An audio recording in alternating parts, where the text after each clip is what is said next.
Welcome to our channel. Today we how to manage your online courses with Teachable, quick tutorial step by step clearly.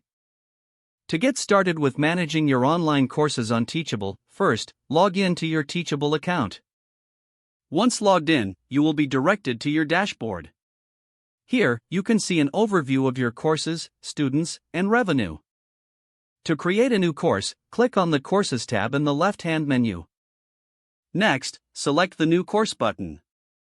You will be prompted to enter a course title and description. After filling out the course information, click Create Course. Now, you will be taken to the course. In the Course Builder, add sections and lectures by clicking on the Add Section button.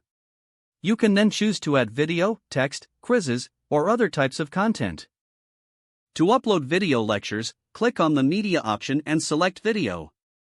Upload your video file or embed a video link from another platform. Once your content is uploaded, arrange it by dragging and dropping.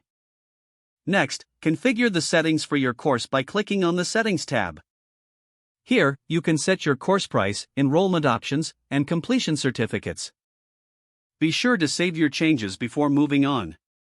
To manage students, click on the Users tab in the left-hand menu. Here, you can view student enrollments and their progress. To communicate with your students, utilize announcements found under the Announcements tab. Your announcements can help keep students informed and engaged. If you want to assess your students, create quizzes by returning to the Course Builder and selecting Add Quiz. Customize your quizzes and publish them to your course. Finally, review Analytics under the Analytics tab to see how your course is performing. This will provide insights on student engagement and completion rates. That concludes the steps for managing your online courses with Teachable. If the page does not load, refresh the browser or try again in a private or incognito window. Make sure you are using the correct email address, then retype it carefully to avoid small typos. If your password is not accepted, use the Reset option and create a new strong password you can remember.